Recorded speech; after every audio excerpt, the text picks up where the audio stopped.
జిల్లా కేంద్రంలోని జెడ్పీ కార్యాలయంలో ఆదివారం టీడబ్ల్యూజేఎఫ్ సూర్యాపేట జిల్లా 3వ మహాసభ ఘనంగా నిర్వహించారు. ఈ సందర్భంగా రాష్ట్ర అధ్యక్షులు మామిడి సోమయ్య మాట్లాడుతూ ప్రభుత్వాలు ఎన్ని మారినా రాష్ట్రంలో జర్నలిస్టుల జీవితాలు మారలేదు అని ఆవేదన వ్యక్తం చేశారు. అనంతరం టీడబ్ల్యూజేఎఫ్ జిల్లా అధ్యక్షులుగా ఐతబోయిన రాంబాబు గౌడ్, కార్యదర్శిగా బుక్కా రాంబాబు, కోశాధికారిగా పాల్వాయి యామిని, జిల్లా అక్రిడేషన్ కమిటీ సభ్యులుగా పాల్వాయి జానయ్య, రాష్ట్ర కమిటీకి నాయని శ్రీనివాసరావును పంపాలి అని కమిటీ తీర్మానించింది. తెలంగాణ బ్రాడ్కాస్టింగ్ జర్నలిస్ట్ అసోసియేషన్ జిల్లా అధ్యక్షులుగా లింగాల సాయిగౌడ్, కార్యదర్శిగా నందిపాటి సైదులు, కోశాధికారిగా వెల్పుల ప్రవీణ్ ఏకగ్రీవంగా ఎన్నికయ్యారు.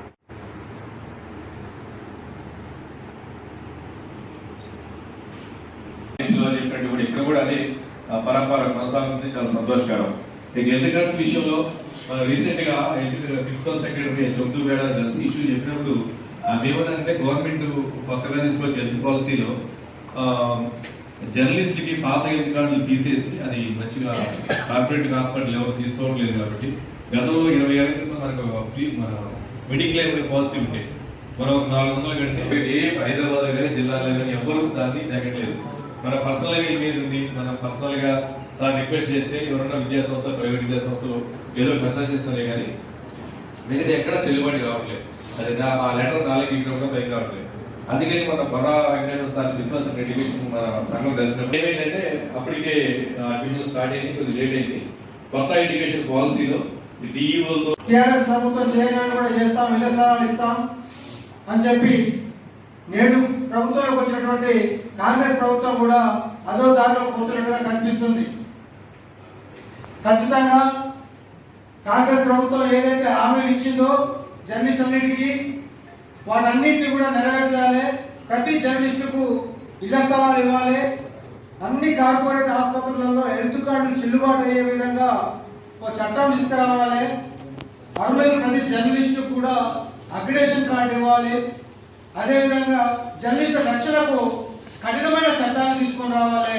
ఎందుకంటే నేడు జర్నలిస్ట్ వృత్తి అనేది కత్తి మీద సాములాగా మారింది. సోషల్ మీడియా వచ్చిన తర్వాత యాక్టివ్ జర్నలిస్టుకు సోషల్ మీడియా జర్నలిస్టుకు పెద్ద తేడా లేకుండా పోయింది. కాబట్టి ప్రభుత్వంలో ఉన్నటువంటి వాళ్ళు కానీ అధికారులు కానీ ఒక జర్నలిస్టులు పనిచేయాలంటే, ఒక వార్త రాయాలంటే, ఒక కవరేజ్ పోవాలంటే చాలా భయాందోళన కూడాల్సిన పరిస్థితి ఉంది. కాబట్టి ప్రభుత్వాలు కఠినమైన చట్టాలు తీసుకురావాలనే ఇలాంటి ముఖ్యమైన ఎజెండాలతోటి ఇవాళ సూర్యాపేట జిల్లా కేంద్రంలో తెలంగాణ వర్కింగ్ జర్నలిస్ట్ ఫెడరేషన్ 3వ మహాసభ జరుగుతున్నది. కాబట్టి నేను ఈ వేదిక నుంచి మా రాష్ట్ర నాయకత్వం ద్వారా ఈ ప్రభుత్వానికి చెప్పేది ఏంటంటే, ఏవైతే జర్నలిస్టులకు ఇచ్చిన హామీలు ఆ హామీలన్నింటినీ కూడా నెరవేర్చేంత వరకు తెలంగాణ వర్కింగ్ జర్నలిస్ట్ ఫెడరేషన్ పోరాటం కొనసాగిస్తున్నది. పోరాటమే మాకు మా సమస్య పరిష్కారానికి పునాదని చెప్పి తెలియజేస్తూ నేను ఈ సమావేశానికి ముఖ్యంగా చేసినటువంటి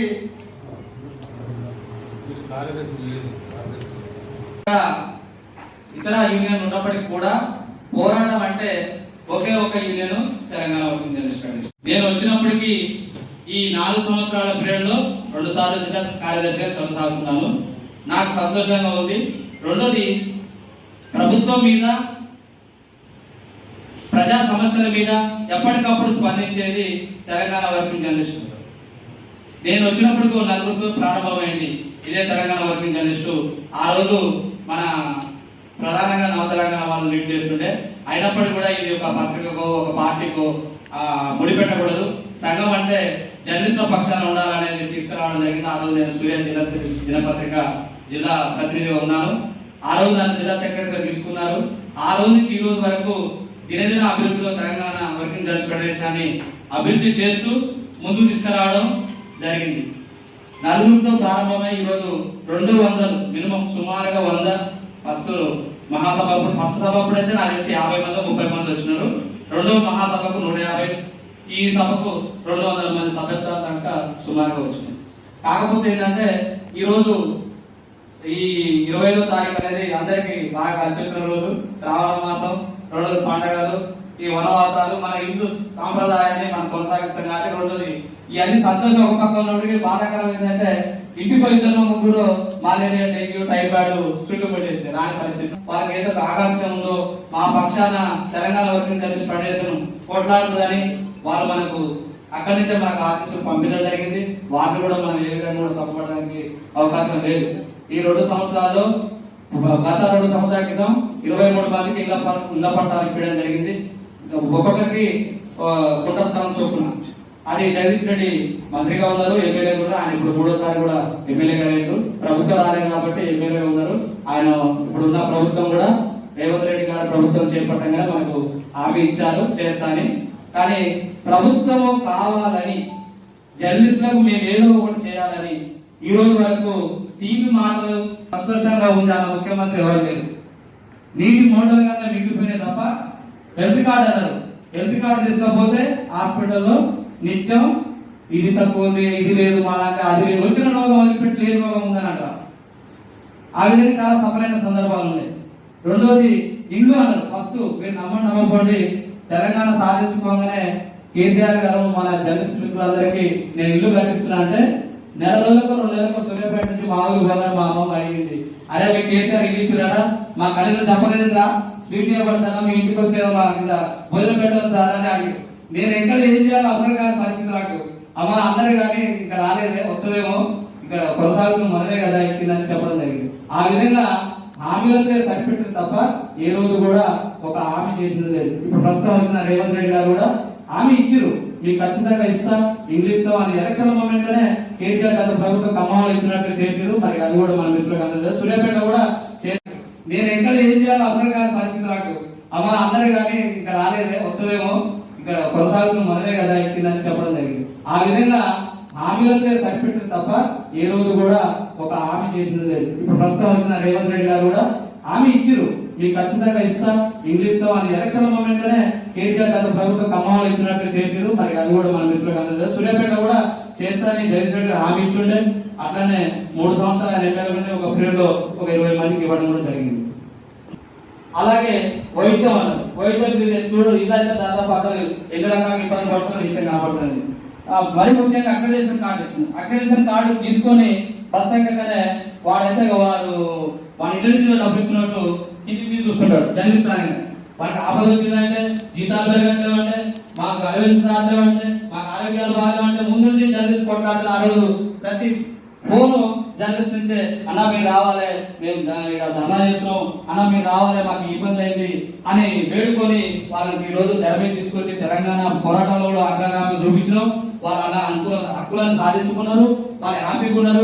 కొన్ని ఇబ్బందులు ఉన్నప్పుడు కూడా ఏదో మనతో షేర్ చేసుకుని సంతోషమే. కానీ మన జర్నలిస్ట్ మిత్రుడు అక్రిడేషన్ కార్డు నాకు బస్ పాస్ ఉంది ఉందనగానే లేదండి మాకు సమాధానం ఎవరు ఇప్పుడు చెప్పుకునే పరిస్థితి చాలా ఇబ్బంది కూడా ఎదురైంది.